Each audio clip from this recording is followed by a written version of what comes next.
بسم اللہ الرحمن الرحیم۔ پروگرام RFI ٹاک کے ساتھ میں ہوں نصرت مرزا۔ آج کا جو موضوع ہے وہ انڈیا نے 2019 میں جو پاس کیا تھا آرڈیننس کے تحت کشمیر کی جو خصوصی اسٹیٹس تھا اس کو ختم کیا تھا، اور اس کے علاوہ جو 370 کے تحت وہ خصوصی اسٹیٹس تھا، اور اس کے علاوہ یہ بھی تھی کہ آپ کے پاس جو وہاں پر کشمیر کے اندر کوئی آدمی جائیداد نہیں خرید سکتا تھا۔ 35A کے تحت یہ تھا کہ وہ وہاں پر جو ہے کوئی بستیاں نہیں بسائی سکتی، کسی کو وہاں پر جائیداد نہیں دی جا سکتی تھی، لیکن وہ بھی ختم کر دیا۔ تو یہ ایک بلیک ڈے ہے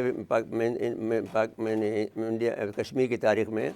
اگرچہ کشمیر کی تحریک آزادی جو ہے وہ 1947 شروع نہیں ہوئی، بلکہ 1931 میں دوگرا راج کے خلاف شروع ہوئی تھی۔ جب انہوں نے دوگرا راج میں کے خلاف جب مظاہرے شروع ہوئے تو ظہر کی نماز کا وقت ہو گیا، تو پہلی دفعہ جب اللہ اکبر کہنے کے لیے کوئی آدمی اٹھا نماز پڑھنے، انہوں نے فیصلہ کیا کہ نماز یہیں پڑھ لی جائے، تو اذان دینے کے لیے ایک آدمی اٹھا، اس نے پہلا کہا اللہ اکبر، تو ایسے اس کو شوٹ کر دیا گیا۔ تو اس طرح سے 22 آدمی شہید ہوئے تھے اس میں صرف جو اذان کو ختم ہونے تک۔ تو یہ جب سے تحریک آزادی وہاں سے شروع ہے تو ابھی تک جاری ہے، لیکن تاحال کامیابی نہیں ہو سکی ہے۔ تو جو اس موضوع پر ہم گفتگو کرنے کے لیے وہ ہم نے کافی تمہید باندھ لی ہے، تو ہم موضوع پر جو ہمارے اسٹوڈیو میں موجود ہیں بیرسٹر شاہدہ جمیل صاحبہ، کسی تعارف کے محتاج نہیں، سابق وزیر قانون ہیں، اور جن کا خانوادہ کا جو تعلق ہے وہ حسین شہید سہروردی کی نواسی ہیں، اور اس کے علاوہ پورا خاندان جو ہے وہ تحریک آزادی کا علمبردار رہا ہے، بلکہ وہ پائنیئر میں سے ہیں جنہوں نے تحریک آزادی شروع کی، اور جنہوں نے جہاں پر مسلم لیگ نے جنم لیا ڈھاکہ میں نواب سر سلیم اللہ کے گھر پر، اور اس کے علاوہ جو اور معاملات ہیں اس کے حوالے سے بھی بیرسٹر شاہدہ جمیل صاحبہ ایک بڑی تاریخ رکھتی ہیں۔ وہ ہمارے ساتھ اسٹوڈیو موجود ہیں، جبکہ ڈاکٹر جمیل احمد خان سابق سفیر ہیں، وہ ہمارے ساتھ اسکائپ پہ موجود ہیں۔ ڈاکٹر شاہدہ وزارت IOBM کے جو ڈین ہیں وہ ہمارے ساتھ اسکائپ پہ موجود ہیں، اور ڈاکٹر عبدالجبار صاحب کراچی یونیورسٹی کے شعبہ ابلاغ عامہ کے ہیں، وہ بھی ہمارے ساتھ اسکائپ پہ موجود ہیں۔ تو میں سوال کرتا ہوں بیرسٹر شاہدہ جمیل صاحبہ سے، دیکھیے آپ کس طرح دیکھتے ہیں، کیونکہ اب تو یہ 5 سال ہو گئے ہیں، 5 سال سے اس کے بعد میں انہوں نے قریب کہا یہ جا رہا ہے کہ کوئی 40-43 لاکھ کے قریب جو ہے انہوں نے شہریوں کو وہاں پر آباد نئی شہریت دے دی ہے، ان کے جو ڈیموگرافک چینج کر رہے ہیں۔ تو اب اس کے بعد میں آپ کیا دیکھتے ہیں صورتحال کو؟ قائد اعظم نے بہت پہلے کہا تھا کہ ان کی یہی کوشش ہے کہ دیر کریں گے اور ڈیموگرافک تبدیلی لا کے تب کہیں گے کہ ٹھیک ہے اب پلیبسٹ کر لو۔ تو یعنی کہ جو شرائط ہیں آپ کے UN ریزولوشنز کے، اس شرائط کو وہ کوشش کر رہے ہیں کسی طریقے سے اس کو بائی پاس کریں اور بائی پاس کر کے لے آئیں۔ اب انہوں نے جو 370 کا انہوں نے جو اس کو منسوخ کیا اور 35A کو، اس میں یہ کر نہیں سکتے، یہ غیر آئینی ہے۔ انڈین آئین کے مطابق بھی اس کے آئین میں لکھا ہوا ہے کہ کوئی بھی ایسی امینڈمنٹ آنے سے پہلے جموں کشمیر کی جو اسمبلی ہوگی وہ پہلے اس کا مشورہ دے گی۔ انہوں نے کیا کیا کہ اسمبلی کو اڑا دی اور اس کے بعد پریسیڈنٹ کا ڈیسیشن لے آئے اور انہوں نے کر دی، اس سوچ کے کہ چلو یہ جو ایک رکاوٹ ہے اس کو ہم منسوخ کرتے ہیں، بٹ وہ کر نہیں سکتے۔ منسوخ کر لیں یا کر نہ کریں، ان کو اگر نیکسٹ سٹیپ کرنا ہے تو ان کو اس اسمبلی کو بحال کرنا تھا، اس سے ریکمنڈیشن لیتے، تو پھر بھی ایک حد تک ہم کہہ سکتے کہ چلو انہوں نے اپنی آئین کو، جو پنڈت نہرو نے جو باقاعدہ اتنے شور اور اتنے دھوم دھام سے سائن کیا، جی ہاں، اور سائن بھی کیا، اور شور انہوں نے کہا کہ ہم تو کر رہے ہیں ٹل پلیبسٹ، تو یہ عارضی ہے مگر یہ ہے ہم اس کو چھوئیں گے نہیں، اسپیشل سٹیٹس ہے۔ انہوں نے جسٹیفائی کرنے کے اس کا انہوں نے مذاق اڑا دیا، اس کو انہوں نے بالکل تیا پاچا کر دیا ہے مودی گورنمنٹ نے۔ اب تو سپریم کورٹ نے بھی اس کو تصدیق کر دی ہے کہ جو کچھ وہ تو ہوگا، کیونکہ وہ ویو ہے۔ اگر آپ دیکھتے ہیں ان کی الیکشن کا جو طرز تھا وہ اتنا اینٹی مسلم گیا ہے، جس کا فائدہ پھر کانگریس نے اٹھایا، مگر جو جگہ جو مسلمانوں کی انہوں نے ان کو ذلیل کیا ہے، ان کی طریقہ کیا ہے، ان کے بچے بہت زیادہ پیدا ہوتے ہیں، ان کو ٹھیک سے رہنے کا طریقہ نہیں معلوم، ان کا ایک تنقید پہ پریشر پیدا کیا گیا کہ وہ 400 پار تک پہنچ جائیں. وہ 400 پار تک نہیں پہنچ سکے. ہندوستان بھی اپنے ان کے باقی ان کے جو کمیونٹی کے لوگ تھے وہ خود بھی گھبرا گئے کہ یہ کہاں جا رہے ہیں. جس انداز سے انہوں نے رام جنم بھومی کا جو ٹیمپل تھا، بابری مسجد کو شہید کر کے جو انہوں نے وہ مندر بنائی، اس کی پھر انہوں نے آغاز کیا. پھر اس کے بعد جو 26 جنوری ان کی ریپبلک ڈے آئی، جو اس میں جو رام سمجھیے کہ یہ ایک رام راشٹر ہے. نہیں اب وہ سیکولر ملک تو رہا نہیں بالکل ہے. وہ اب بالکل، اور وہ گیا ہے اس طرف. ان کے جتنی پرفارمنس ہر چیز کے اندر، نہ ایک بھی جو یادداشت ہو کسی بھی مغلئی کی یا وہ انہوں نے وہ پورا 1000 سال جو ہے اس کو ہوا میں اڑا دی اور کوشش کر دی اس کو صرف ہلدی پیلے پہ پیلا کر دیا. ٹھیک بات ہے. اور نتیجہ ہے کہ وہ آ رہے تھے اس شور سے. اب یہ پہلا ان کو ایک شوق ہوا کہ ان کو وہ 400 پار نہیں کر سکے. اور یہ ہے کہ دنیا بھی ذرا حیران ہوئی. ہم نے انٹرنیشنل پریس میں ان کو اگر دیکھا جائے تو ان کو جو ہے وہ سادی اکثریت بھی موجود نہیں ہے. جی نہیں ہے. بغیر اس کے 2 پارٹیوں کے، ان کے بغیر ان کی اکثریت بھی موجود نہیں ہے. جی اللہ کے ہاں دیر ہے اندھیر نہیں. ہاں تو اب آپ پتہ نہیں اب کتنا دیر لگے گی، لیکن بہرحال یہ تو تحریک آزادی جو ہے برسوں سے چل رہی ہے. اور پھر جس طرح سے اٹراسٹیز کمٹ کی ہیں انہوں نے کشمیر میں، جتنے لوگ ابھی مارے ہیں، ابھی انہوں نے بہت سارے ایوارڈز دیے ہیں اپنے فوجیوں کو. اگر آپ ان کی سائٹیشن سنیں، اتنے لوگوں کو مارا ہے. آدمی کہہ کے کہ یہ ہمارے دشمن وہ سب پاکستانی راشٹریہ رائفلز جو ہیں وہ باقاعدہ آپ کے جموں کشمیر کے فرنٹ پہ انہوں نے اتنے سارے مسلمانوں کو مارا ہے. یہ کہہ کے کہ یہ فوجی ہیں، یہ ہے وغیرہ، اس بہانے سے اس بہانے تو نہیں کشمیری کو آسانی جس کو چاہے دہشت گرد کہہ دیا، وہاں پہ قانون تو ہے نہیں. ایک قسم کا جینوسائیڈ ہے، ٹوٹل جینوسائیڈ ہے. اور وہ کیا ہے انہوں نے، اور جس طریقے سے ان کو دے رہے تھے سائٹیشن میں بتا رہے تھے کتنے لوگوں کو ایک آدمی نے مارا ہے. آپ سوچئے کتنے مسلمان مرے ہیں صرف یہ 1-1.5 سال کے اندر. اب مسئلہ کیا ہے، پاکستان کی بھی جو حمایت ہے وہ بھی تو آپ دیکھتے ہیں کہ وہ کوئی بہت زیادہ مضبوطی سے ان کے ساتھ نہیں دے پا رہے ہیں. یہ کیا ہے؟ مجھے مایوسی ہے اس بات پہ بہت، اور میرے خیال میں بہت سارے اور بھی لوگ ہیں جو ان چیزوں کا خیال رکھتے ہیں، تو ان میں بہت مایوسی ہے. ہم نے عجیب میپ نکال لی، میپ لے کے آ گئے، اپنی طرف سے کوشش کر رہے ہیں. اب وہ یہ ساری چیزیں پھر وہ اٹھاتے ہیں پروپیگنڈا آئٹم بنا کے. مین خیر شکر ہے کہ جہاں تک ڈاکیومنٹس ہیں ہمارے ہاں وکالت بہت زبردست ہے ملک میں، تو ہم بھی اس کا جواب دے سکتے ہیں. ایسی کوئی اتنی بڑی بات نہیں ہے، مگر یہ ہے کہ انہوں نے پوری کوشش کی ہے، اور افسوس سے کہنا پڑتا کہ ہمارے ہاں سے بہت زیادہ کمزوری اور کوتاہی ہوئی ہے. ایک قسم کی سست پنا ہے. ہم سست ہیں اس معاملے میں، ہم چوکس نہیں ہیں، اور یہ ہمارے نقصان دہ ہے. تو ڈاکٹر جمیل احمد خان صاحب موجود ہیں ہمارے ساتھ لائن پہ. ڈاکٹر صاحب السلام علیکم. وعلیکم السلام جناب، آپ کو خوش آمدید کہتے ہیں اپنے پروگرام میں. ہمارے ساتھ بیرسٹر شاہدہ جمیل صاحبہ تشریف فرما ہیں. سابق وفاقی وزیر قانون رہی ہیں، اور ان کا تعلق آپ کو پتہ ہے کہ سہروردی صاحب کے نواسی ہیں.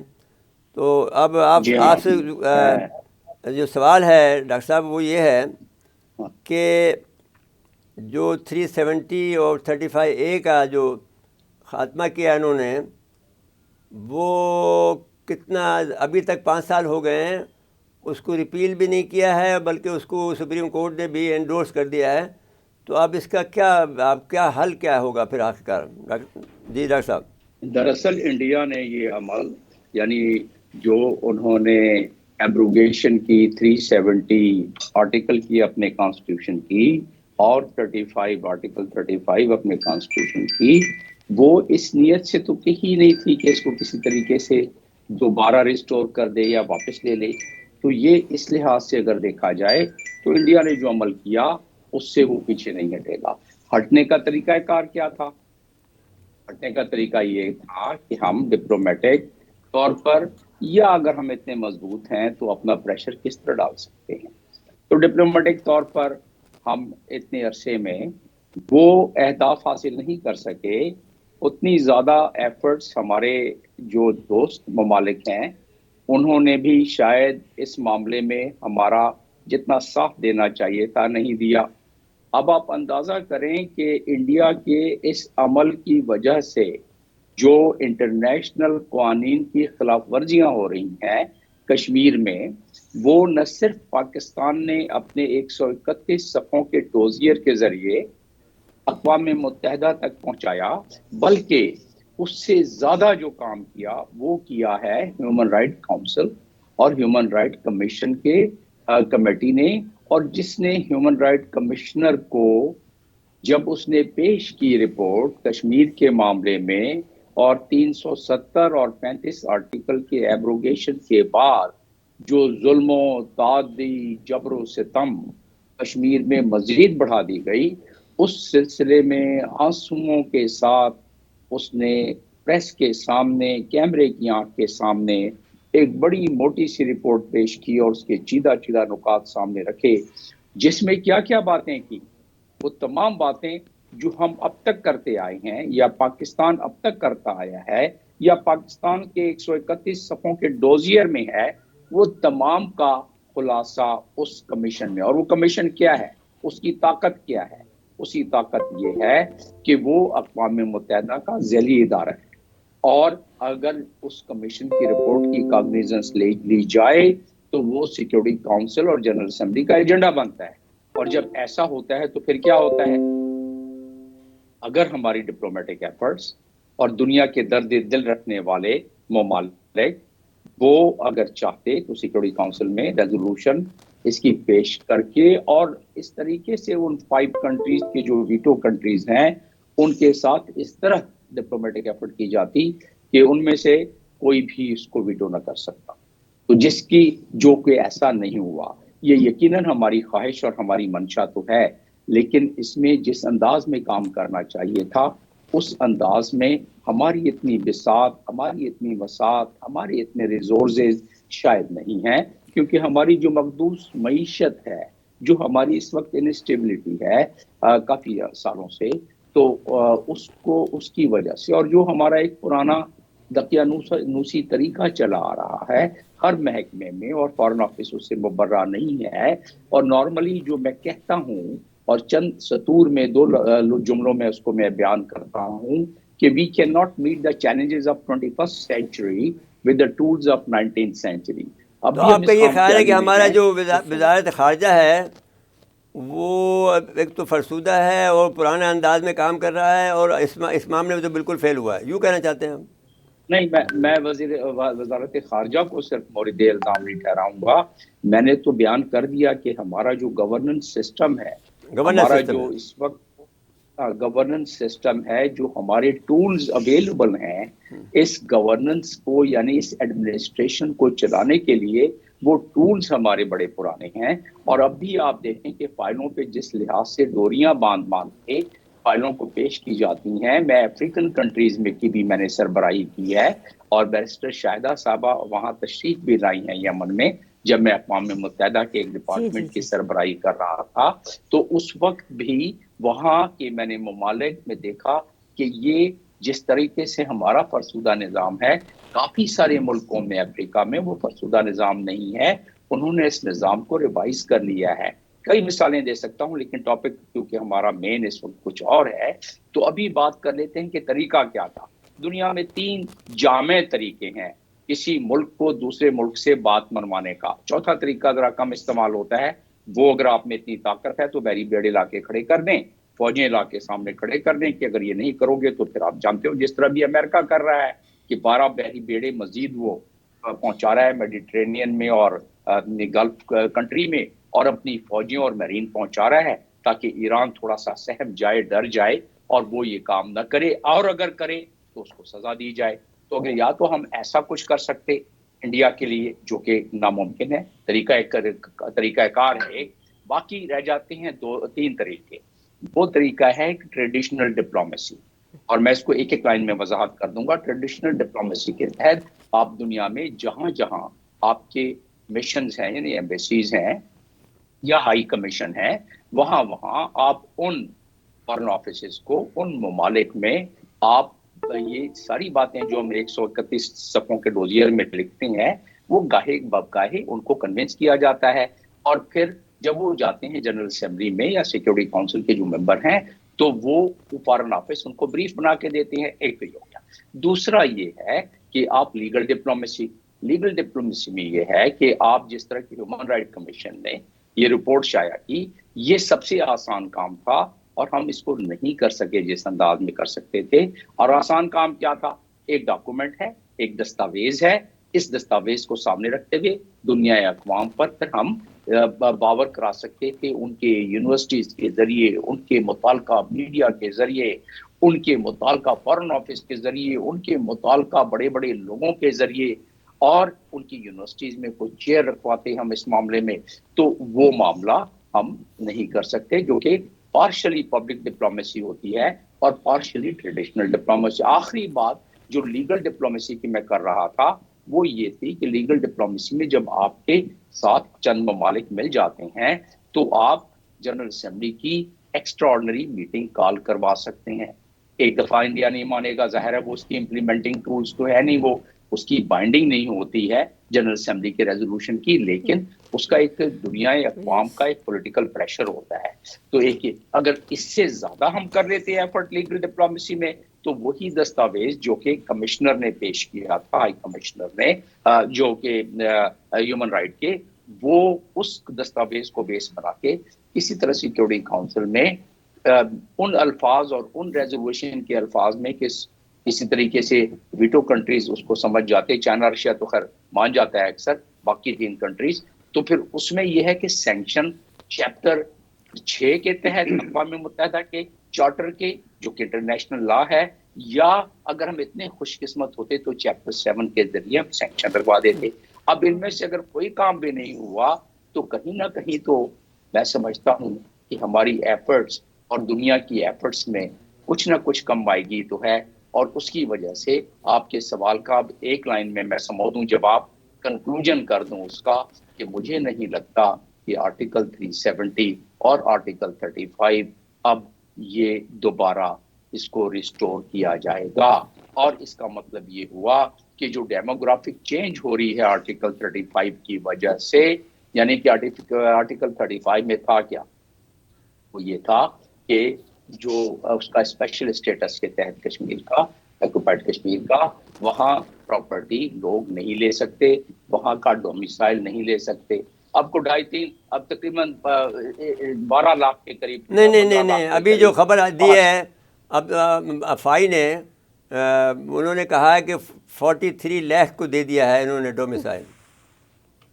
یقیناً فائز صاحب اس معاملے میں ریسرچ کر رہے ہیں، تو یہ اب آپ دیکھ لیں کہ اگر یہ 43 لاکھ صحیح ہے، ہم اس کو مان لیتے ہیں کم صحیح، 30 لاکھ بھی ہے، 20 لاکھ بھی ہے اگر، تو اس لحاظ سے اس کو پھر کس طرح دنیا کو بتایا جائے.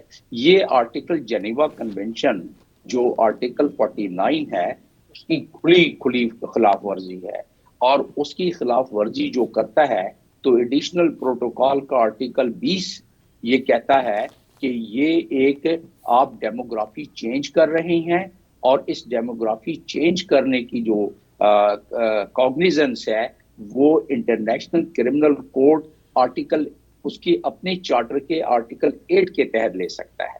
کتنی خطرناک انٹرنیشنل قوانین اس پر لاگو ہو سکتے ہیں، لیکن مگر ہے کاش کہ ہم اس کو لاگو کروانے کے لیے وہ لابنگ، یعنی وہ اپنے ساتھ اپنے دوستوں کو لے کے اور خود اس پہ اپنی اتنی ایفرٹ کر کے ہم کروا سکتے. اور اگر ان میں سے ہم نے کچھ بھی نہیں کروایا، انڈیا بالکل ببانگے درا انٹرنیشنل قوانین کی یکے بعد دیگری خلاف ورزی کر رہا ہے.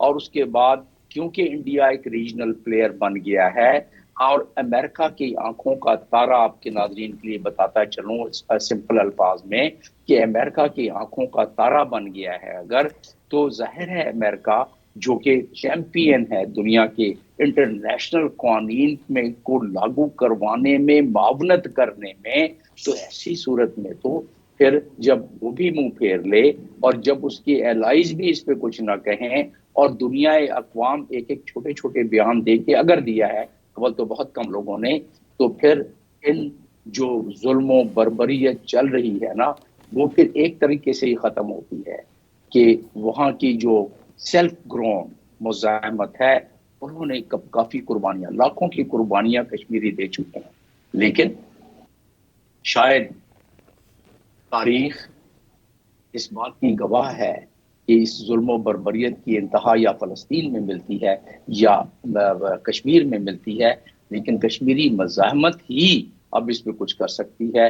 جس طرح کہ فلسطین کی دنیا کوئی مدد نہیں کر پا رہی ہے، اسی طریقے سے کشمیر کی دنیا کوئی مدد نہیں کرتی نظر آ رہی ہے۔ تو اندرونی مزاحمت، اور اس کے لیے شاعر نے صرف اتنا کہا ہے کہ ظلم و داد دی جبر و ستم، شاہی آقائی کتنے دن، اور جو اپنی جڑ چھوڑ چکی گرنا ہے ان دیواروں کو۔ اور یہ ظلم و بربریت، یہ قدرت کا نظام ہے، یہ ہمیشہ نہیں چل سکتی۔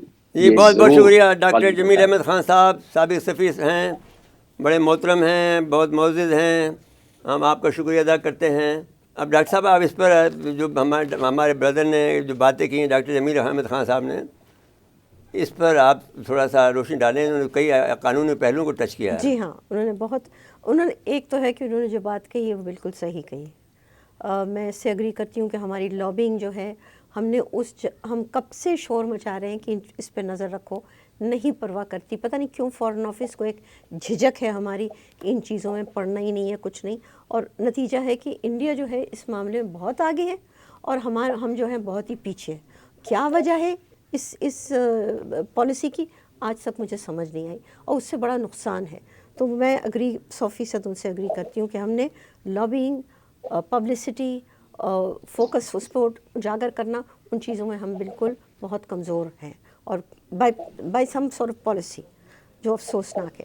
لیکن جو چیز وہ کہہ رہے ہیں کہ اب کشمیریوں کو خود کرنا، میں نہیں، اس سے پہلے وہ قانون کی انہوں نے بات کی ہے کہ وہ اقوام متحدہ کے تحت جو جی ہاں، لیگل کام کر سکے، اس پہ بات کریں نا تھوڑی سی۔ وہ بات صحیح ہے۔ جو لیگل کام کی جو انہوں نے بات کی، وہ بھی میں اس کو سپورٹ کر رہی ہوں کہ انہوں نے لیگل ڈپلومیسی کی بات کی۔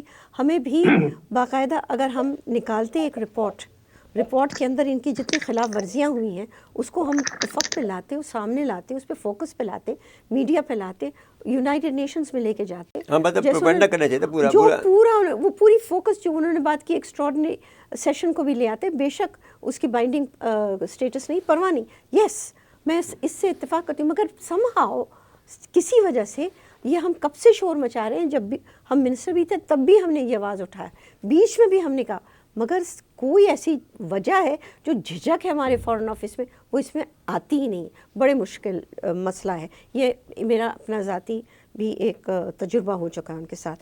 مگر جو چیز ایک اور چیز انہوں نے کی ہے، اور وہ یہ ہے کہ انڈیا اتنا آنکھ کا تارا بن گیا ہے یو ایس کا کہ اب ہمارے لیے بہت میں تھوڑا سا اس سے اختلاف کروں گی کہ بہت سے ایسے موقع ہیں جو ہم نے کھویا ہے، بہت سے موقع ہیں، اور یہ ضروری نہیں کہ انڈیا آنکھ کا تارا ہو گیا تو باقی جو ہیں وہ سب اندھیرے میں چلے گئے۔ یہ بالکل میں اس سے اگری نہیں کرتی۔ اپنی اپنی انٹرسٹ ہوتی ہیں، اپنے اپنے علاقے ہوتے ہیں، اپنی اپنی جغرافیکل کیا کہتے ہیں ایڈوانٹیجز ہوتی ہیں، تو اس کو نہیں نظر انداز کرنا چاہیے۔ ہمارا اپنا ایک مقام ہے، ہم ڈیفینیٹلی کر سکتے ہیں، لیکن ہمارے یہاں پھر وہی ہم دیکھتے ہیں کہ کمزوری آتی ہے، بہت سی چیزوں میں کمزوری آتی ہے۔ بات ہم کر رہے ہیں کہ ڈومیسائل دے دی، بے شک دے دی، لیکن وہ قانونی نہیں ہو سکتا ہے، وہ پلیبسٹ کا حصہ نہیں ہو سکتا ہے۔ ہمیں اس چیز کے اوپر شور مچانا پڑے گا۔ کیونکہ جو یو این ریزولوشن ہے اس میں واضح طور پہ لکھا ہے کہ جو اس وقت 1947 میں جو مقیم تھے اور 48، توقع یہ تھی کہ وہ 1-2 مہینے میں ہو جائے گا۔ ہاں، مگر اب انہوں نے کیا کیا ہے کہ ایک اور پہلو لے آئے ہیں، وہ ہے نیشنل رجسٹر۔ اچھا، نیشنل رجسٹر میں کیا انہوں نے کہا، آپ ہمیں دکھائیں کہ آپ کے پرانے دستاویز موجود ہیں کہ نہیں، کہ آپ کی سند موجود ہے کہ اپنی زمین کی۔ اب جو پرانے سمجھیے کہ وہ تو اب انہوں نے کلکتہ وغیرہ کے لیے کیا ہے، آسام کے لیے کیا ہے، ہاں، تو انہوں نے وہاں سے مسلمانوں کو نکالنے کے لیے، بالکل صحیح، اور وہ کہیں گے، اور جہاں تک لوگوں کا پرانا رواج ہے ان کے پاس سندیں تھوڑی موجود ہیں، بہت سارے ایسے ہیں جن کے ساتھ ہوتی نہیں ہے، پھر وہ اس کو ہمارے اپنے دیہاتوں میں نہیں ہے۔ اسی لیے تو اس کو باقاعدہ انہوں نے ایک اینگل لیا اس کو ہٹ کرنے کے لیے، اور اس ہٹ کرنے کے اس کو ہمیں خطرناک سمجھنا چاہیے اور اس کو ہمیں اٹھانا چاہیے. ابھی بھی بہت وقت ہے کہ ہم اس معاملے کو واپس، جس کو کہتے ہیں کہ دنیا کو دکھا سکتے ہیں، سمجھا سکتے ہیں. اور اس وقت ہمارے جو کشمیری ہیں اتنے پسے ہوئے، آپ کو یاد ہوگا لاک ڈاؤن ان کے اوپر ہو گیا، انٹرنیٹ ان کا بند ہو گیا، سب کچھ بند ہو گیا، چلتا ہے تو وہ نہیں اٹھ سکتے. اس میں ہمیں کرنا پڑے گا، ہم اس ذمہ داری سے نہیں پیچھے ہٹ سکتے. ٹھیک ہو گیا جی. تو اب میں سمجھتا یہ ہوں کہ جو صورتحال ہے وہ اتنی گمبھیر ہے کہ اس میں جیسے آپ نے کہا کہ وہ کشمیر کو خود کرنا پڑے گا، لیکن پاکستان میں ہمیں کرنا اور پڑے گا. دوسروں کے مقابلے میں پاکستان کا یہ فرق ہے کشمیریوں کا معاملہ کہ وہ کم سے کم پاکستان کے ساتھ ہے. ڈاکٹر جمیل احمد خان صاحب، آپ فرمائیں، کیا آپ اس میں ایڈ کریں گے مزید؟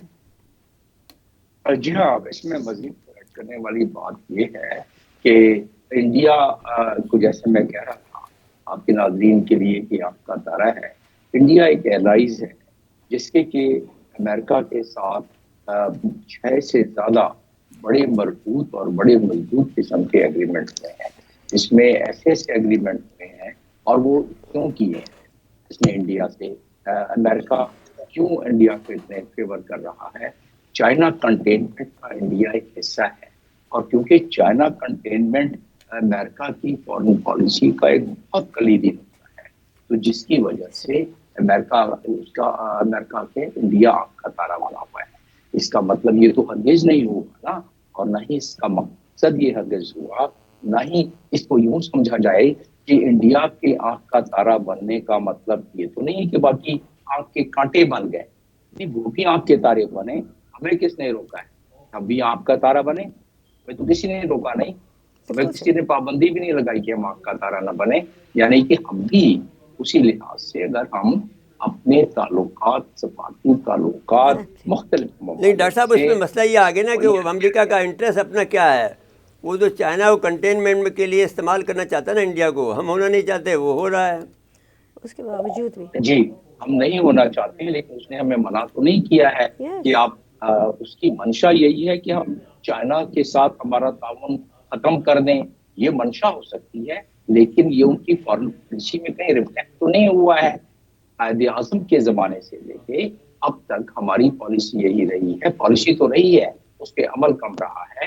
پالیسی یہی ہماری رہی ہے کہ ہم ایک نیوٹرل کنٹری، ہم ساروں سے اپنے برابری کی بنیاد پر استوا. انڈیا کی مثال لے لیا آپ، اس معاملے میں انڈیا نے ایران سے استوا رکھا ہوا ہے، رشیا سے تعلقات رکھا ہوا ہے، اور امریکہ کا تارا بھی بنا ہوا ہے. تو کوئی تو وجہ ہوگی، اس کو تو امریکہ نہیں کہتا ہے، سینکشن نہیں لگاتا ہے انڈیا پر، کیوں نہیں لگاتا ہے؟ سوچنے کی بات ہے نا. تو ہم اگر یہ اس معاملے میں آگے گو میں پھنس گئے ہیں تو ہمیں اسی لحاظ سے 360 ڈگری کے نظریے کو رکھتے ہوئے، مد نظر رکھتے ہوئے اپنے فارن پالیسی کی مینوورنگ ہمیں کرنی ہے. ویسی اسی صورت آپ اکیلا ملک، آپ کے پاس اس وقت پاسپورٹ کی آپ کی اس وقت آپ صرف سیریا، افغانستان اور صومالیہ سے اوپر ہیں.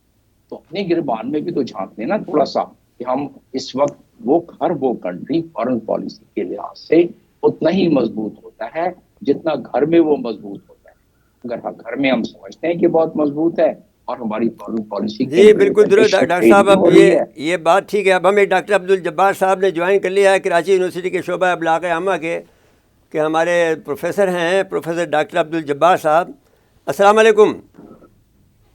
جی وعلیکم السلام جناب، خوش آمدید کہتے ہیں اپنے پروگرام RFI ٹاک میں. آپ فرمائیں کہ بحث یہ ہے کہ 370 کا اور 5A کا جو خاتمہ کیا ہے انہوں نے 5 اگست 2019 پر، ہم اس پر گفتگو کر رہے ہیں. ہمارے ساتھ بیرسٹر شاہدہ جمیل صاحبہ تشریف فرما ہیں، سابق وفاقی وزیر قانون ہیں، اور ڈاکٹر جمیل احمد خان صاحب ہیں جو سابق سفیر ہیں اور بہت متحرک ہیں اور بہت شستہ زبان بولتے ہیں. تو وہ ہمارے ساتھ تشریف فرمائیں. آپ فرمائیں کہ آپ کیا اس پر آپ کی رائے ہے؟ دیکھیے، آپ کا پینل بہت اچھا ہے، the topic is also very good. میں چونکہ ریسرچ کا اسٹوڈنٹ ہوں تو میری نظر میں اس وقت 3 انٹرنیشنل کیسز موجود ہیں جس کو پاکستان کے فارن آفس میں بیٹھے ہوئے جو بابو ہیں وہ شاید کمپریہینڈ نہیں کر پا رہے. کتنے سال ہو گئے ہیں 370 اور 35 کو، ہم کچھ نہیں کر سکے. دیکھیے یہ صورتحال ہے آپ کے سامنے. ایک یوکرین کا کیس ہے مرزا صاحب, جی جی فرمائیں. دوسرا آپ کے سامنے گلف کا کیس موجود ہے, اور تیسرا کشمیر کا ایشو ہے. ان 3 کیسز کو آپ کو 1 بائی 1 اسٹڈی کرنا پڑے گا ریسرچ اورینٹڈ میتھڈ کے ساتھ. پیوٹن نے ریئلائز کیا کہ میں نیٹو کے ایشو پر امریکہ کے ساتھ کنفرنٹیشن کیے بغیر اپنا پوائنٹ آف ویو لے کے نہیں چل سکتا, اور وہ چل رہے ہیں اور آج تک چل رہے ہیں, اور بھرپور طور پر چل رہے ہیں. ساری دنیا کی سیاست اور سفارتکاری ایک طرف, اور پیوٹن کی سفارتکاری ایک طرف. یہ ایک بڑا ہی کیس سٹڈی ہے, بہت زبردست کیس ہے, جس کو پاکستان کے فارن آفس کو سمجھنا چاہیے. اور پاکستان کے فارن آفس میں میں نہیں سمجھتا کہ اتنے ایکسپرٹس ہیں. بہرحال دیکھنا ہوگا کہ کیا کرتے ہیں. دوسری بات یہ ہے پہلے آپ تو کے ہم سامنے دیکھو یہ بھائی ڈاکٹر جبار صاحب, جو پہلے 60s کے جو تھے ہمارے سفارتکار, وہ بڑے ہاکس تھے, وہ ساری دنیا مانتی ہے. اب کیا ہوا ہے یہ تو مجھے نہیں معلوم ہے, لیکن بہرحال سارے ڈپارٹمنٹ میں جو کمی آئی ہے وہ تو آپ کے سامنے ہے. جی آپ فرمائیں. جی میں یہی, آپ نے صحیح نشاندہی کی, اور میں اسی طرح پوائنٹ آؤٹ کر رہا ہوں. کیا پاکستان کے فارن آفس اچھی ڈریسنگ, اچھی گاڑیاں اور منہ ٹیڑھا کر کے انگریزی بول لینے سے تو سفارتکاری نہیں ہوتی ہے؟ تو Putin is a classical case in point in today's diplomacy in the conflict. یہ یوکرین کا جو کانفلکٹ ہے اس کو اسٹڈی کریں. جی ڈاکٹر سی جمیل ایس صاحب ایس آپ کچھ کہنا فارن چاہتے آفس میں ہیں؟ آ جانا ہی کوئی سروس نہیں ہے سر. جی ڈاکٹر صاحب ایک جی منٹ. ڈاکٹر جبار صاحب نے بڑے جامع طریقے سے بیان کیا ہے کہ کس طرح ہو سکتا ہے, اور انہوں نے مثال بھی دی ہے. یہ بالکل صحیح درست بات ہے, اور اس کا قانونی راستہ میں بتا دیتا ہوں. پاکستان اور OIC کے کنٹریز کو ایک ہی چیز کا ابہام ہے, اور ایک ہی چیز کا ان کو جس سے اجتناب کرتے ہیں. وہ سوچتے ہیں کہ کہیں انٹرنیشنل قوانین کی خلاف ورزی ہم سے نہ ہو جائے, کسی طرح بڑے جو ہیں اس دنیا کے وہ ناراض نہ ہو جائیں. یہ سہمے ہوئے, یہ ڈرے ہوئے, یہ دبکے ہوئے ہمارے رولرز گلف کنٹری کے اور بہت سارے OIC کے ممبر کنٹریز 57 ممالک میں, یہ بیچارے جو ہیں یہ اپنی کرسیاں بچانے میں لگے رہتے ہیں, ہمیشہ اپنے حکمرانی کو بچانے میں لگے رہتے ہیں. تو وہ کس طرح چاہیں گے کہ, یا وہ کس طرح سوچیں گے کہ ان کے اپنے چارٹر میں, OIC کے چارٹر میں کیا لکھا ہوا ہے. OIC کا چارٹر کہتا کیا ہے؟ اس کے پہلے چیپٹر, اس کے پہلے آرٹیکل میں, ریسرچر ہمارے ساتھ بیٹھے ہیں جبار صاحب, اور ظاہر ہے قانون دان بیٹھے ہیں ہمارے ساتھ, تو ان کے اپنے چارٹر میں دیا ہوا ہے, اور پہلے ہی چیپٹر میں دیا ہوا ہے کہ فلسطین کے کاز کو لے کر OIC آگے چلے گا اور پروپیل کرے گا اس کو. اسی طرح OIC کے آرٹیکل کے 18 میں دیا ہوا ہے کہ فلسطین کی, اس کشمیر کی بات کر رہے ہیں, کشمیر پہ کے لیے, جیسے کہ دنیا میں اس تیمور میں جب شلالا گھوسماؤ وہاں کے فریڈم فائٹر تھے, ان سے میری بڑی گپ شپ رکھتی تھی جب میں UN میں تھا. تو وہ کہتے تھے کہ جی ہم نے تو فریڈم فائٹنگ کی ہے, ہمیں تو انڈیا ٹیررسٹ, ہمیں تو انڈونیشیا ٹیررسٹ کہتا تھا, جس طرح کشمیریوں کو ٹیررسٹ کہتا ہے. اس کا ایک قانونی نقطہ ہے, اور وہ ہے کہ جنرل اسمبلی کے آرٹیکل جو ہے 4926 3926 ہے آرٹیکل, جس کے تحت کسی بھی خطے کو, کسی بھی ریجن کو, کسی بھی گروہ یا گروپ کو یہ اختیار حاصل ہے کہ اگر اس کو ایکوپائنگ فورسز یا اس کے سرزمین کو ایکوپائی کیا جائے تو وہ ریزسٹنس شو کر سکتا ہے, جس کو میں سادے الفاظ میں بتاؤں تو دامے درامے سکھنے, جس کا مطلب یہ ہوا کہ آپ پولیٹیکل, ڈپلومیٹک اور ہتھیاروں کے ساتھ اس کا مقابلہ کر سکتے ہیں. یہ تو UN چارٹر بھی دیتا نا آپ کو, بالکل آپ صحیح کہہ رہے ہیں. 2649 نہیں, ایک چیز میں اس کی وضاحت تھوڑی سی کر دو 2 لائنوں میں. کریں 2649 جو جنرل اسمبلی کا یہ جو ایک ریزولوشن ہے, اس کے تحت دنیائے اقوام, جیسے یہاں OIC کے ممالک ہو گئے یا دنیا کے کوئی ملک, ان مزاحمتی گروپ کا یا گروہ کا یا علاقے کے لوگوں کی مدد کر سکتا ہے. اور یہ قانون میں دیا ہوا ہے, پیسوں سے, ہتھیاروں سے. یہ کدھر دیا ہوا ہے؟ یہ اس کے ڈیبیٹ میں ہے. یہ جنرل اسمبلی کے 2649 نکال کے پڑھ لیں, اور مزید گہرائی میں جائیں تو اس کے ڈیبیٹ میں. میں اس وقت بڑے بصیرت آمیز لوگوں میں بیٹھا ہوا ہوں اس پینل میں, اور وہاں ریسرچر ہمارے عبدالجبار پرانے ہمارے دوست ہیں, تو وہ بھی ہے, اس کو ریسرچ کروا کے دیکھیں کہ اس کے ڈیبیٹ میں تو پھر ہم کیوں ڈرتے ہیں, پھر ہم کیوں خوف زدہ ہیں. تو پھر تو جس طرح پوٹن نے کیا ہم کر سکتے ہیں. اور اس کی وجہ اگر مجھ جیسا شخص یہ بڑا جس میں کم مائگی کے ساتھ, جس کی نالج ظاہر ہے ایک ریسرچر جتنی تو نہیں ہو سکتی, تو وہ اگر یہ سوچے کہ ایسا کیوں ہے, تو سامنے ایک منظرنامہ نظر آتا ہے. ڈاکٹر صاحب اب یہ ہمارے ساتھ ڈاکٹر شاہدہ وزارت نے جوائن کیا ہے, ایک اور استاد ہیں جی ڈاکٹر شاہدہ وزارت صاحب. السلام علیکم. وعلیکم السلام جی. جی آپ کو خوش آمدید کہتے ہیں. ہمارے ساتھ بیرسٹر شاہدہ جمیل صاحب تشریف فرما ہیں. ڈاکٹر جمیل احمد خان صاحب سابق سفیر جو ہمارے ساتھ موجود ہیں اسکائپ پر. ڈاکٹر عبدالجبار صاحب ہمارے اسکائپ پہ موجود ہیں, جو پروفیسر ہیں ڈاکٹر یونیورسٹی شعبہ ماس کمیونیکیشن کراچی یونیورسٹی کے. تو اب آپ فرمائیں کہ بحث یہ ہے کہ جو 370 اور 35A جو کہ ختم کیا گیا تھا 5 اگست 2019 کو, اور پھر اس کو سپریم کورٹ نے اس کو درست قرار دے دیا ہے, اس کے بعد ہم کیا کریں, یہ بحث ہے. فرمائیں آپ کی کیا رائے ہے؟ دیکھیے آپ یہ دیکھیے کہ جس وقت یہ ختم کیا گیا تھا اس وقت بھی ہمیں پتا تھا کہ کشمیر کے لوگ بھی اور پاکستان کے لوگ بھی اس ختم کرنے کو اس کو نہیں ان کو قابل قبول ہے. اور آپ دیکھیے یہی ہو رہا ہے کہ ہندوستان میں کافی ہندوستان میں نہیں بلکہ جموں کشمیر اور لداخ میں اس کے خلاف بہت مزاحمت ہو رہی ہے, اور بہت ان کے فوجیوں ہندوستان کے فوجیوں پہ حملے ہو رہے ہیں, ان کو مارا جا رہا ہے. تو اس سے یہ پتہ چلتا ہے کہ جموں کشمیر اور لداخ کے لوگوں نے جو ہندوستان نے یہ ہٹدھرمی کی تھی اور یہ جو ختم کیا تھا اس کو قبول نہیں کیا ہے. نہ ہم نے کیا ہے نہ دنیا مانے گی, کیونکہ آپ یوں یک طرفہ سب کچھ نہیں کر سکتے.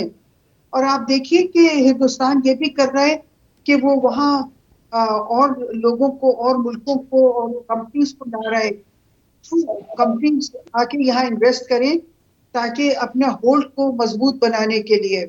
تو اس لیے میں یہ کہنا چاہوں گی کہ پاکستان کو چاہیے کہ ایسے جو مسلمان ملک ہیں جن سے پاکستان کے بھی تعلقات ہیں, اور وہ ہندوستان میں نہیں بلکہ جموں کشمیر اور لداخ میں مقبوضہ کشمیر میں جا کے سرمایہ کاری کر رہے ہیں, تو ان کو اس سے باز رکھا جائے.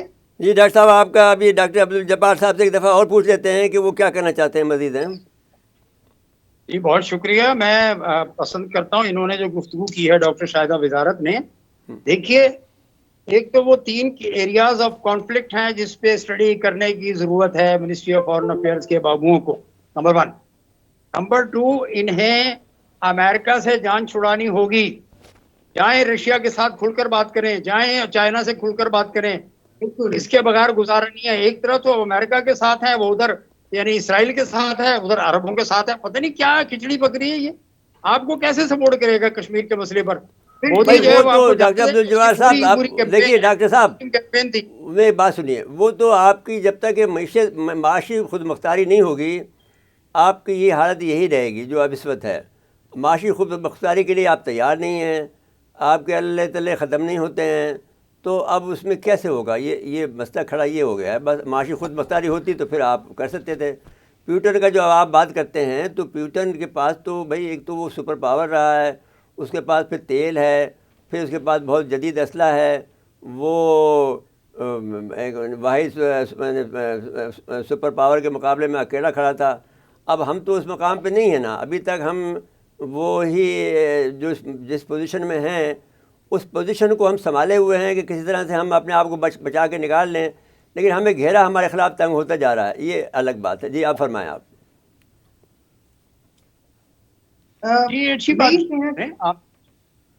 جی فرمائیے. آپ ڈاکٹر شاہد بطالہ صاحب آپ بول لیجیے. اب آپ جبار صاحب نے کہہ دیا.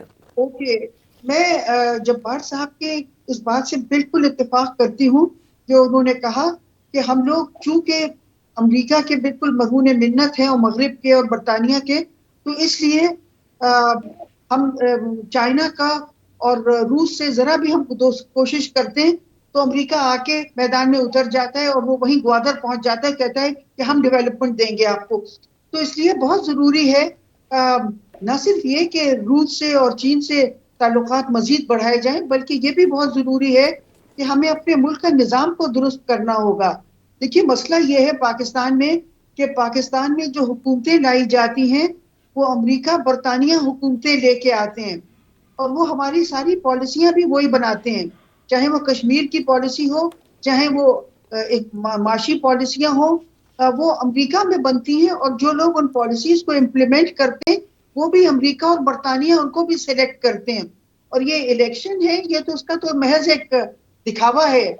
باہر سے لائے جاتے ہیں سلیکٹریز، وہ وہی پالیسیوں کو امپلیمنٹ کرتے ہیں، چاہے وہ کشمیر کی ہوں چاہے اقتصادی پالیسیاں ہوں. تو بہت ضروری ہے کہ ہمیں اپنے نظام کو درست کرنا ہوگا، اور صرف جب ہم اپنا نظام درست کریں گے تبھی ہم چین سے اور روس سے ڈاکٹر صاحب اب تک ملکوں ہماری سے یہ پالیسی ہاتھ رہی بٹا ہے سکتے ہیں. کہ ہم یہ کرتے ہیں کہ جو کچھ حصہ ان کا دے دیتے ہیں اور کچھ حصہ کچھ کام اپنا بھی کر لیتے ہیں بیچ میں. تو اب میں سمجھتا ہوں کہ مرزا صاحب میری رائے ذرا مختلف ہے. جی آپ فرمائیں. جہاں پہ مرکز ہے طاقت کا اور وہ آپ کو اس کی شکایت بھی کی جا رہی ہے، اس کے خلاف سب کچھ، آپ اس کو اکیلا چھوڑ دیں. کس کو؟ تو امریکہ کو چھوڑ دیں نا، اکیلا چھوڑ دیں ویسٹ کو، اور دوسری طرف چلے جائیں، تو آپ کیا سوچتے ہیں کہ معاملے حل ہوں گے؟ نہیں ہو سکتے. سوال ہی پیدا نہیں ہوتا. الٹا یہ ہے بھائی یہ تو دنیا میں رہنا ہے تو آپ کو بنا کے اپنے کو راستہ نکالنا پڑے گا. راستہ نکالنا پڑتا ہے. جیسے چین کو دیکھ لیں، چین کا اس وقت تنازع ہے تائیوان کے ساتھ کا ایشو پہ اور امریکہ کے ساتھ. اس کے باوجود چین کے جو زی جن پنگ ہیں وہ گئے کیلیفورنیا گئے، وہ اس میں شروع میں جولائی میں وہاں گئے، باقاعدہ وہاں پہ انہوں نے ایڈریس کیا، بزنس مین کو ایڈریس کیا، بائیڈن سے بھی ملے، سب کچھ ملے. یعنی جتنے بھی ان کے تنازع ہیں، جو بھی ان کے اختلافات ہیں، اس کے باوجود وہ دیکھیے ایک پرو ایکٹیو پالیسی استعمال کرتے ہیں. یہی کرنا پڑے گا آپ کو. مطلب ہے کہ ہمیں گرے ایریا ابھی رکھنا پڑے گا. ہمیں گرے ایریا کے علاوہ ہمارا ہے کہ اگر آپ کریں گے، ایک چائنا کی میں بات کر رہی ہوں، اس کا مثال دے رہی ہوں کہ وہ جب کرتا ہے تو وہ بڑے صاف انداز میں کرتا ہے، کھلے انداز، ٹرانسپیرنسی کے ساتھ، اور نتیجہ یہ ہے کہ بھروسہ پیدا ہوتا ہے. لیکن آپ یہ دیکھیے کہ چائنا نے کتنی محنت کی. ڈاکٹر صاحب میری بات اب سن لیجیے. جی، چائنا کو ہر طرح سے آپ نے مدد کی ہے. یاد کریں کہ چائنا کے پاس تو راستہ بھی نہیں تھا. جی، چائنا کو پہلا قبول بھی آپ نے کیا. آپ کو میں ہنری کسنگر یہاں سے گیا. جی ہاں، آپ نے ہر قدم پر ان کی مدد کی ہے. جی ہاں، وہ ان کو ریکگنائز کرتے ہیں. وہ بھی کرتے ہیں ہمیں. ہمیں ریکگنائز کرتے ہیں. انہوں نے ہمیں ریکگنائز کرتے ہیں، ہماری مدد کی. ہاں مدد کی. 71 کے جنگ کے دوران انہوں نے بہت زیادہ مدد کی. 71 میں بھی کی ہے، 65 میں اس کے بعد بھی 65 میں کی، اس کے بعد بھی کی، ابھی بھی کی. میں صرف یہ کہہ رہی ہوں کہ ہمیں وہ حقیقت پسندی سے باقاعدہ کام لینا پڑے گا.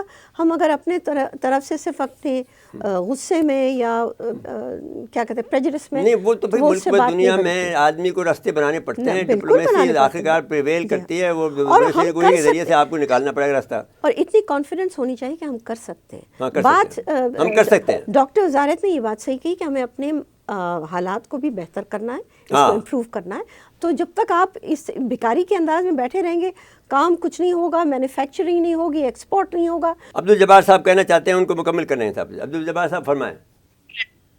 بالکل ٹھیک ہے. میں یہ کہہ رہا ہوں کہ بلوچستان کی صورتحال پہ بھی ذرا توجہ دیں.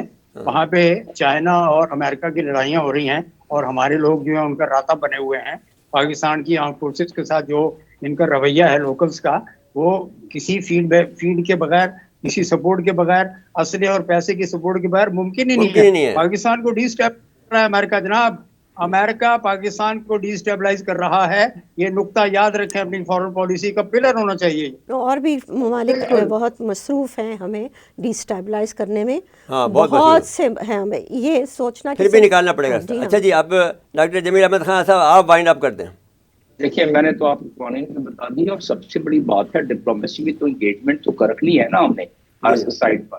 ڈپلومیسی نام ہے کنسسٹنسی اور کنٹینیوٹی کا. ہمیں اس سلسلے کو جاری رکھنا چاہیے، اور اس سلسلے کو جاری رکھتے ہوئے جو میں نے چند آپ کے سامنے انٹرنیشنل قوانین بتائے ہیں، اس کو ساتھ رکھتے ہوئے ہمیں اس پر کام کرنا چاہیے. ہمارے فارن آفس کو بھی ہم نے یونائٹڈ نیشنز کے چارٹر آرٹیکل 33 کے تحت اور 34 کے تحت ابھی تک ہم اس کی انویسٹیگیشن نہیں کروا سکے ہیں، جو کہ ہیومن رائٹ کمیشن نے جس کی رپورٹ دی ہے. تو ہمیں اپنے گریبان میں بھی جھانکنا چاہیے. لیکن اس کے باوجود جو جذبہ اور جو ہمارے عام لوگ جذبہ رکھتے ہیں، اس جذبے کی تھوڑی سی عکاسی اگر ہمارے حکمران، جن کے ذاتی انٹرسٹ کہیں اور ملکی انٹرسٹ ہمارے جو ہے اس وقت ایس سی او کے جتنے ممالک ہیں ان کے ساتھ جڑتے جا رہے ہیں، ہم نے صرف ایک ٹرانزیشن کی ایک پروگرام بنانا ہے، ایک ایس او پی بنانی ہے، ایک ہم نے اس کی کانٹیجنسی پلان بنانا ہے کہ ہماری 136 بلین کی ایکسٹرنل جو ہماری قرض ہے اس کا کیا بنے گا، اور جب وہ کلیم ہوگی تو ہمارے ملک کا کیا بنے گا۔ اس دور اندیشی کورس کے ساتھ انٹرنل بھی ہیں، اس بحث میں نہیں جاتا، لیکن اگر ہم تھوڑا سا ریسٹرکچرنگ کر لیں اور ان لیڈران کو آئیڈینٹیفائی کر لیں، تھوڑے سے ہیں چند کہ جن کے پرسنل انٹرسٹ کی وجہ سے ان کی انٹرسٹ کو گزن پہنچ رہی ہے، تو ہمارے معاملات بہتر ہو سکتے ہیں۔ اور اسی لیے میں کہتا ہوں کہ ہے یقین مجھ کو شب غم کی سحر ہوگی ضرور، اور ہم جاگیں گے اس وقت کے سحر ہونے تک۔ میں شکریہ ادا کرتا ہوں بیرسٹر شاہدہ جمیل صاحبہ کا کہ جو ہمارے اسٹوڈیو میں تشریف فرما ہیں، ڈاکٹر جمیل احمد خان صاحب کا جو کہ ہمارے ساتھ اسکائپ پہ موجود ہیں، ڈاکٹر شاہدہ وزارہ صاحبہ کا جو کہ ہمارے ساتھ اسکائپ پہ موجود ہیں، ڈاکٹر عبدالجبار صاحب جو کراچی یونیورسٹی شعبہ ابلاغ عامہ کے پروفیسر ہیں، ان کا شکریہ ادا کرتا ہوں۔ ناظرین کرام، آج کے جو گفتگو ہوئی ہے جو بہت زیادہ ایک وزیر قانون، سابق وزیر قانون ہیں، ایک سفیر ہیں، 2 پروفیسر ہیں، انہوں نے شرکت کی ہے آج کی گفتگو میں اور کافی تفصیل سے بحث کی ہے۔ اس بحث کے بعد میں آپ نتیجہ آپ اخذ کر سکتے ہیں کہ ہمیں جس چیز کی ضرورت ہے وہ ہے ہماری آزادی ہے، خود مختاری ہے، معیشت کے حوالے سے وہ ہمیں خود مختاری کی ضرورت ہے۔ ہمارے وزارت خارجہ میں بہت سی نئے طریقہ کار کو وضع کرنے کی ضرورت ہے، جو پرانے طریقہ کار کو استعمال کر رہے ہیں۔ ہمیں راستہ بنانا ہے اس مشکل حالات کے اندر، اور ہمیں اپنے جو ہمارے جو اخراجات ہیں اس میں کمی کرنی ہے۔ تو میں سمجھتا ہوں کہ یہ بہت سی ایسی باتیں ہیں جو آج کی گفتگو سے نکلی ہیں، اور میں سمجھتا ہوں کہ یہ اس صورتحال سے حکومت پاکستان استفادہ کرے گی، اور اس کے بعد میں ہم آپ سے اجازت لیتے ہیں۔ اللہ حافظ۔